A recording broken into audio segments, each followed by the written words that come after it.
اطاعت مولا میں قدم اٹھایا جائے، مولا کے حکم کے مطابق قدم اٹھایا جائے تو چاہے اس میں موت ہو وہی زندگی ہے۔ اور وہ زندگی کس کام کی زندگی کہ جس میں مولا کی نافرمانی ہو؟ اس زندگی کا کیا فائدہ کہ جس زندگی میں مولا کی نافرمانی ہو؟ جنگ صفین میں دشمن نے فرات پر قبضہ کر لیا، مولا کے لشکریوں پر پانی بند کر دیا۔ حضرت مالک اشتر مولا کی خدمت میں آئے اور آ کر کہا مولا پانی ختم ہو گیا، کیا حکم ہے؟ حضرت نے فرمایا مالک تنہا جاؤ اور پانی لے کر آؤ۔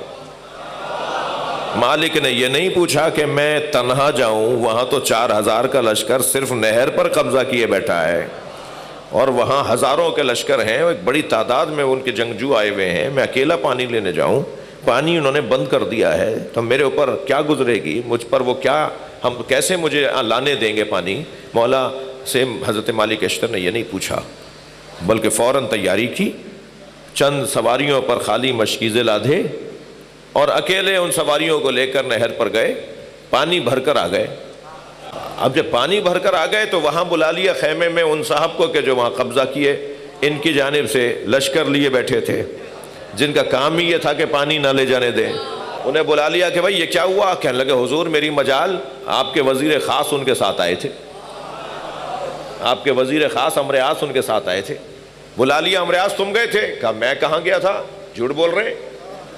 اب ایک مرتبہ دونوں سرداروں میں تکرار ہو رہی ہے اور حاکم سن رہا ہے، انہوں نے کہا کہ ٹھیک ہے خبردار آئندہ یہ بھی آئیں تو پانی مت دینا۔ پانی کتنے دن چلتا؟ طویل ترین جنگ ہے یہ۔ حضرت مالک اشتر نے پھر آ کر کہا مولا پھر پانی ختم ہو گیا۔ حضرت نے فرمایا جاؤ جیسے پہلے لے کر آئے تھے ایسے لے کر آؤ۔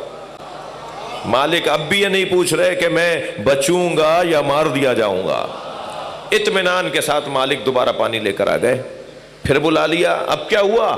کہ حضور میری مجال آپ کا بیٹا آیا تھا ان کے ساتھ۔ بلا لیا انہیں، انہوں نے کہا جی میں تو بندروں سے مجھے فرصت ہی نہیں ہے، جی میں تو کھیل کود سے ہی مجھے فرصت نہیں ہے، میں کہاں جاتا ان کے ساتھ؟ کہا خبردار اگر یہ بھی آئے تو مت دینا۔ اب تیسری مرتبہ پھر مالک نے آ کر کہا اب آپ دیکھیے کہ وہاں اتنا بڑا لشکر، ادھر اکیلے مالک، مگر انہیں یقین ہے میرے پیچھے میرا مولا علی ہے۔ پھر تیسری مرتبہ مالک نے پوچھا، مولا نے فرمایا جیسے پہلے لائے ہو ایسے لے کر آؤ۔ مالک پھر لے کر آ گئے۔ اب بلا لیا، اب کون آیا تھا؟ کہا حضور آپ خود آئے تھے۔ کہا میں آیا تھا مجھ سے کہہ رہے ہو؟ کہا جی آپ ہی آئے تھے ان کے ساتھ کہ پانی دے دو۔ کہا خبردار آئندہ میں بھی آؤں تو دلیل کے بغیر بات مت کرنا، شواہد کے بغیر بات مت کرنا، کوئی ایسی نشانی ضرور بتانا جو ثابت ہو کہ میں آیا تھا۔ چوتھی مرتبہ پھر مالک نے پانی بھرا، لے کر آ گئے۔ پھر بلا لیا، اب کیا مصیبت ہے؟ کہہ لیں حضور آپ آئے تھے۔ کہا دلیل کیا ہے؟ کہا میں نے آپ کے ہاتھ سے انگوٹھی اتروا لی تھی۔ اب جیسے ہی ان کے ہاتھ میں اپنی انگوٹھی دیکھی اور اپنا ہاتھ خالی دیکھا تو بے ساختہ کہا ھذا من عجائب علی بن ابی طالب، یہ علی کے عجائب و غرائب میں سے ہے۔ عزیزو گفتگو بہت روشن ہے، جو عقل کے کارگری کے لیے، کار فرمائی کے لیے معاشرے میں کوشش کرے گا اسے ری ایکشن کا سامنا ہوگا، اسے مسائل کا سامنا ہوگا، اسے مشکلات کا سامنا ہوگا۔ اور قرآن تو یہ کہتا ہے کہ عقل کو پروان چڑھاؤ۔ ائمہ اہل بیت انبیاء ائمہ یہ کہتے ہیں کہ عقل کو پرورش دو۔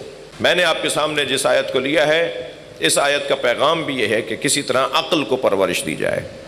اعلان ہو رہا ہے هل يستوي الذين يعلمون والذين لا يعلمون، کیا جاننے والے اور نہ جاننے والے برابر ہیں؟ یہ کیا اعلان ہو رہا ہے؟ یہ کیا سوال ہے؟ سوال ہے عقل کی پرورش کا۔ سب کہیں گے، کون ہے دنیا میں جو کہے کہ نہیں دونوں برابر ہیں؟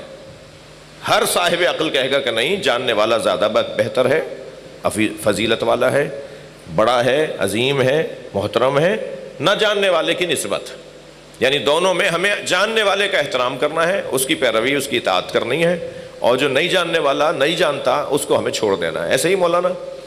تو جب یہ عقل کہہ رہی ہے کہ دونوں برابر نہیں ہیں تو اس پہ عمل کیوں نہیں ہو رہا؟ بس یہ جو عمل نہیں ہو رہا، اس جذبے کو پروان چڑھانا، ایجاد کرنے کا اصلی کام کربلا کا ہے۔ یہ جو کربلا کا ذکر ہے نا، کیوں ایسے ہی لگا دیا؟ کیا زبردستی ہے؟ کیا عادت تھی؟ یہ کوئی رسم ہو رہی ہے؟ یہ کوئی تہوار ہے؟ یہ عزاداری کوئی تہوار ہے یا عبادت ہے؟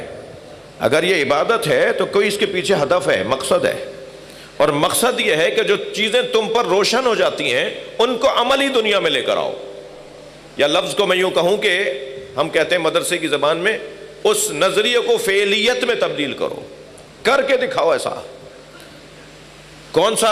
اب یہ اللہ عقلوں کو بیدار کر رہا ہے۔ کیا جاننے والے نہ جاننے والے برابر ہیں؟ حل یستوی الخبیث والطیب، کیا پاک اور نجس برابر ہے؟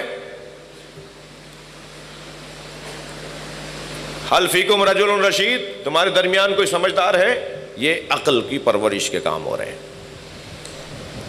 عزیزو، عقل، اب مجھے تھوڑی سی اجازت دے دیجیے کیونکہ مجھے خوف ہو رہا ہے کہ میں اس بحث کو شروع کروں تو نہ تمام چھوڑ دوں، یہ اچھا نہیں ہے۔ کل میں اس موضوع پر بات کروں کہ عقل کی تعریف کیا ہے، عقل کہتے کسے ہیں، پھر انسان کی فضیلت کس چیز میں ہے، انسان بڑا آدمی کیسے بنتا ہے، وہ قد سے بنتا ہے، سواریوں سے بنتا ہے، وہ گھروں سے بنتا ہے، وہ پیسے سے بنتا ہے، وہ مہنگے کپڑوں سے بنتا ہے، وہ کون سی چیز سے بڑا آدمی بنتا ہے؟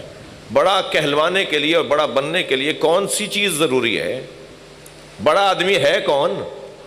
کسے ہم بڑا مانیں؟ حقیر کسی کو نہیں ماننا، ذلیل کسی کو نہیں ماننا، لیکن بڑا ماننے کے لیے اللہ نے ہمیں پیمانے دیے ہیں۔